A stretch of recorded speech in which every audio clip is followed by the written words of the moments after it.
لو انا هبدأ من الصفر وهعرف بنت لسه عارفها حالا، ايه اللي هعمله عشان اخليها تحبني؟ ومش هقولك ان ده هيحصل في سنة، او حتى مش هقولك ان ده هيحصل في شهر. انا اقدر اخليها تحبني في اسبوع، واللي انا اقدر اعمله انت كمان تقدر تعمله، لان انا النهارده هقولك الاسرار اللي انا هعملها. الحاجات اللي انا اتعلمتها دي محدش علمها لي، محدش قال لي اعمل كذا. الحاجات دي انا اتعلمتها من الواقع ومن التجارب، والحمد لله انا بطبقها ولسه بطبقها، وانا بكلمكم بطبق الكلام ده مع بنات فعلا. فانا هقول لكم اللي انا بعمله بالظبط، سواء البنت دي كنت بتعرفها من قعده شرعيه، او بتعرفها من الكليه من الدرس، او عرفتها من الشارع، او اكتريتكم واكتريتي انا كمان بعرفهم من على الفيس، على انستا، على الحاجات دي. وعمرك ما هتعمل اي حاجه مع بنت لا ما فيش دخله. فاحنا هنتكلم كده، رقم واحد لازم هخش للبنت، لو داخله شرعيه فهي داخله شرعيه، لو داخله على من الاكونت فهيبقى برساله، لو في الحقيقه هيبقى فتح موضوع.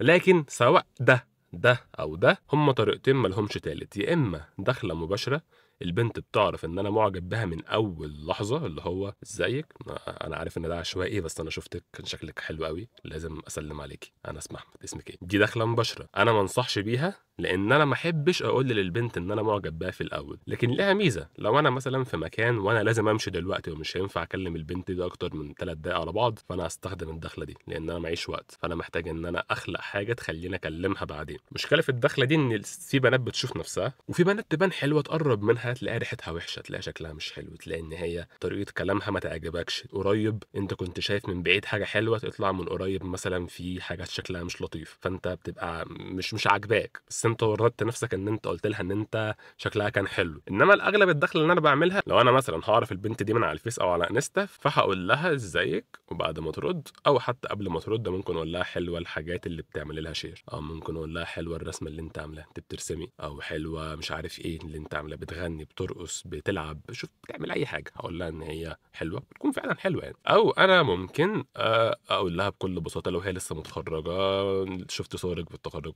مبروك، او الف مبروك، متخرجه منين، تشتغلي، نفسك تشتغلي، ونفتح كلام مع بعض. او مثلا لو شفت صورتها في التخرج، صورتها وهي النهارده عيد ميلادها منزله ستوري، ينفع ترد عليها، ما يبقاش الرد باين ان انت بتحك او باين ان انت بتشقط. دي حاجات كلها انا ممكن استخدمها كدخله غير مباشره. دخله غير مباشره في الحقيقه برضه ممكن بسالها على حاجه من الدخلات اللي انا استخدمتها، وانا ما كنتش ناوي ان انا اعملها دخله، بس لقيت ان هي جايه منها دخله. لما كنت بصور الفيديو بتاع الفرق بين البلاك بيل والريد بيل، ونزلت سالت البنات، اكتشفت ان 3/4 البنات اللي انا صورت معاها ما كانش عندهم مانع ان هم ما يصوروش اصلا، وخدهم ونقعد في حته ونخرج سوا، وكان جاي منهم قوي. وحتى عشماوي اللي كان معايا اللي كان بيصورني قال لي لا انت كان جاي منهم، انت لو كنت عايز تعمل اي حاجه كنت عملتها. فهي الدخله اللي انا استخدمتها في اليوم ده، اللي هو انا دقيقه واحده من وقتك بس انا هسالك سؤال، عشان انا صاحبي بنتراهن عليه من الصبح، انت شايفه انهي احلى، الشكل ولا الشخصيه؟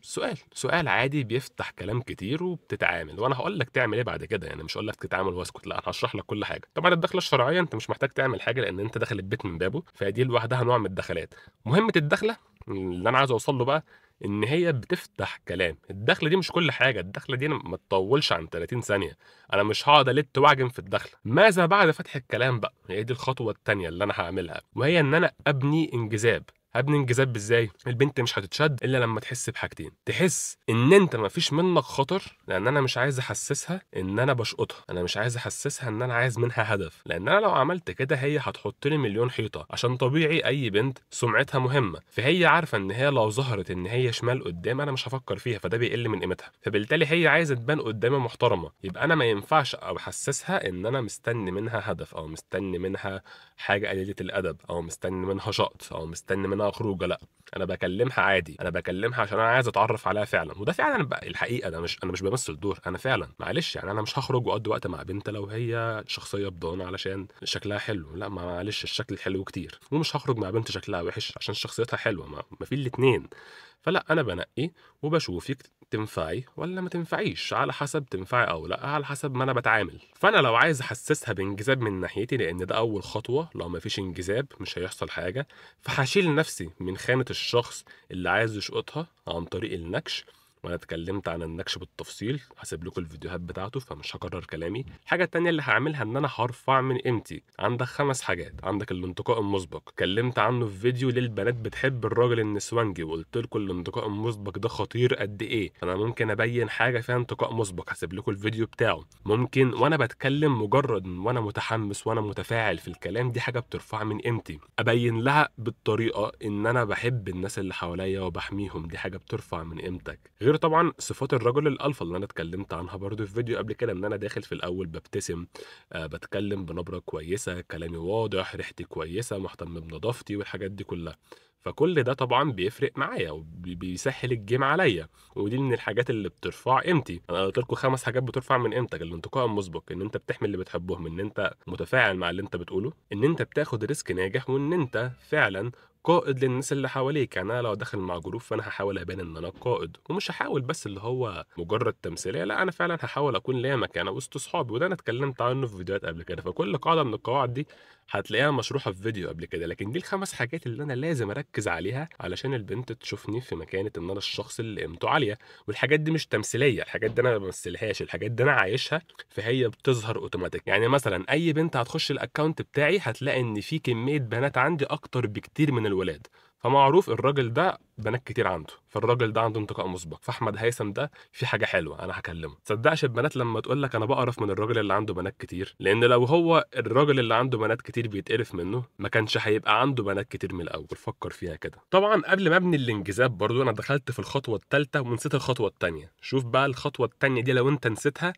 كل الانجذاب ده مش هيترجم في اي حاجه، وهي ان انت لازم تحسسها ان انت مش هتقعد على دماغها اليوم كله. طبعا ده ما بعملوش على السوشيال ميديا قوي، لان هي ممكن ترد وقت ما هي عايزه، فده مش هيشكل ضغط. بعمله ساعات بلغه كلامي وهفهمكم ازاي. لكن دايما لما هكون بكلم بنت سواء في قعده تعارف او في الحقيقه، الحاجات الحقيقيه بالذات، لازم اعرفها ان كلامنا مش هياخد دقيقه من وقتنا. لازم اعرفها ان الموضوع سريع، لازم اعرفها ان انا ورايا مشوار او في صحابي مستنيني او احنا رايحين في حته، حتى لو ده مش حقيقي. بس انا لازم اعرفها ده علشان ما يبقاش جوه دماغها هو هيخلص كلام امتى. فانا قاعد عمال ابني انجذاب وعمال احكي قصص ترفع من قيمتي وعمال انكش، وهي في دماغها هي مش معايا، هي مع حته في راجل انا طولي 194 سم، في واحد طوله مثلا مترين واقف قدامي بجسم، وانا بنت طولي 154 وواقفه كده وخايفه منه، هيمشي امتى؟ انا مش مرتاح.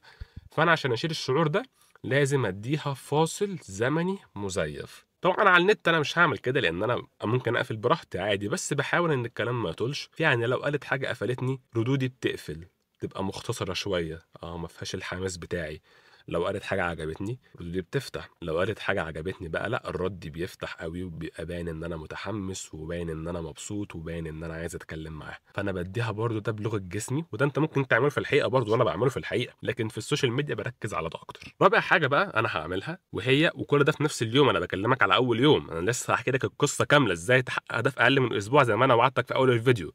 لكن رابع حاجه انا هعملها وهي ان انا ابني راحه ما بيننا. هنطول فيها كتير شويه، لان الراحه دي بتتبني في اول مكان عرفتها فيه وفي وقت تاني وفي زمن تاني. بمعنى البنت دي انا عرفتها على النت، فانا لازم اول ما عرفتها ابني راحه معاها في نفس اليوم. لو ما بنتش راحه معاها هتيجي تكلمها تاني يوم هتلاقيها بتكرف لك، ما بتردش، او الموضوع هيبقى صعب.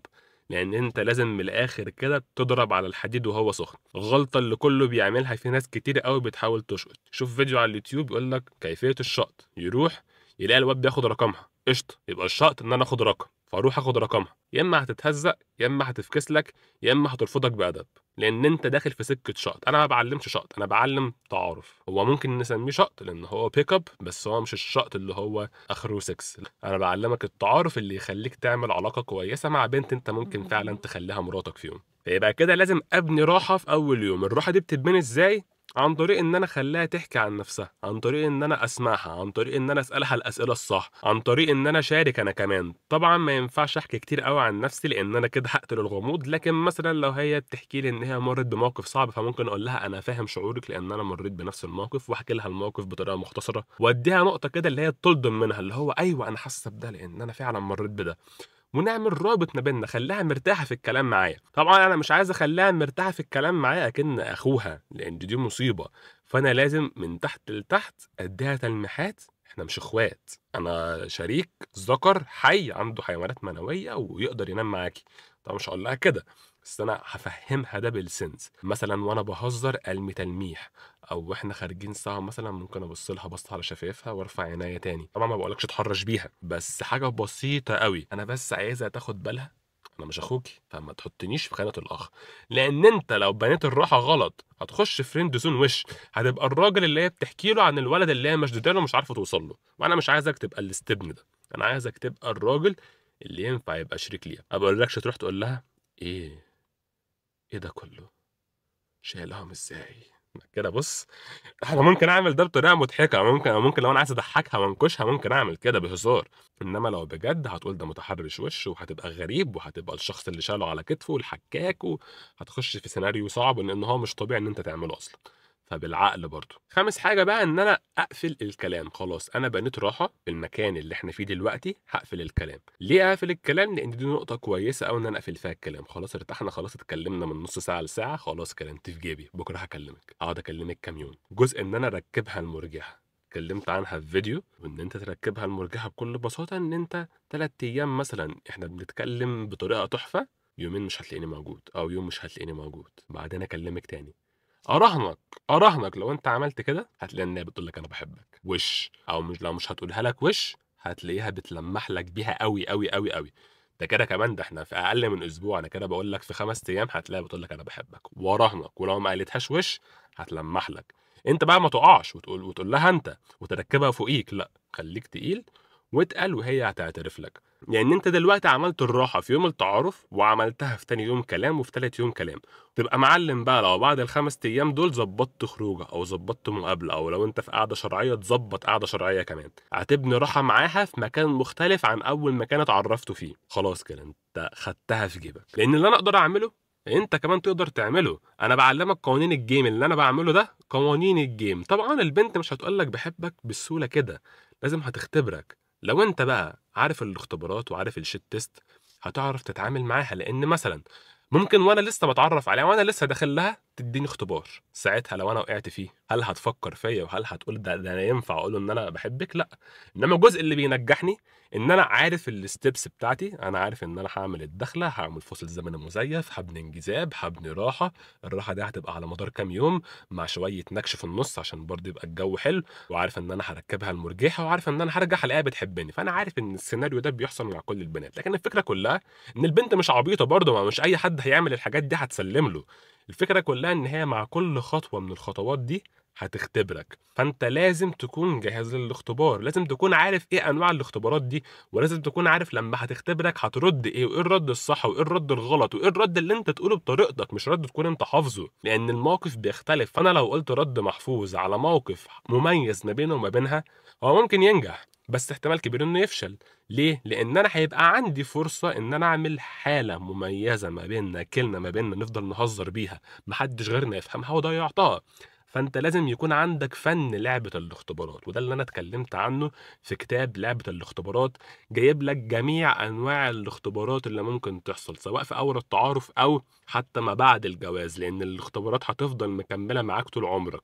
لان دي سيكولوجيه البنت ودي طريقتها ان هي تتاكد هل هي بتتعامل مع راجل حقيقي ولا راجل طري بيمثل عليها. فانت لازم تقرا كتاب لعبه الاختبارات، لان الكتاب ده هيسهل عليك كتير جدا. هتبقى انت معاك الستبس اللي انا اتكلمت عنها النهارده، معاك كتاب لعبه الاختبارات اللي في اخره كتاب النكش اللي هيساعدك في الخطوه الثالثه اللي هي بناء الانجذاب، وهتلاقي كتاب فتح المواضيع اللي هيساعدك في الخطوه الرابعه وهي بناء الراحه. فانت معاك كتاب يساعدك في الاختبارات ويساعدك في النكش ويساعدك في بناء الراحه. انت عايز اكتر من كده ايه؟ انت حرفيا معاك ورقه تغش منها. انا دلوقتي في مرحله ان انا ببني انجذاب، انا محتاج نكش، كتاب النكش. ها هقول ايه؟ حفظته خلاص، يلا انكشها. نكشت هتلاقي الرد الفعل فوري، هتلاقي انجذاب بيحصل في ثانيتها. حلو خلاص عملنا انجذاب، يلا خلصت النكش افتح كتاب فتح المواضيع. يلا سؤال حلو سؤال حلو. ده في سؤال اهو بيقول لي ايه الحاجات اللي انت بتحبها في نفسك بعيدا عن شكلك. حلو السؤال ده، اسالها وقيمها وشوف رد فعلها ايه، وهي تحكي عن نفسها وهي تحس ان هي بتأهل لنفسها. ده الكتاب شغال. طب يلا ارجع كتاب الاختبارات دي بتختبرني، ده شيت تيست. الرد الصح كذا، الرد الغلط كذا، لا ده انا لازم اعمل كده، يلا ودي. نكشايه، يلا افتح كتاب النكش ودي. فانت معاك حرفيا ورقه تغش منها. لو انت عمرك ما اتعاملت مع حد، انت ممكن تاخد الكلام كوبي بيست، حرفيا هتبقى بتتعرف بالكلام اللي انا كاتبه لك. فالموضوع تحفه، الموضوع شغال والموضوع ناجح وانا مجربه. وصدقني انا مفيش حاجه بطلع اتكلم فيها في القناه هنا الا لما اكون مجربها. فهتلاقي لينك الكتاب تحت في الديسكريبشن، تقدر تخش تشتريه. وما تنساش تعمل لايك، سبسكرايب، وتشغل الجرس عشان اشوفك في الفيديو اللي جاي.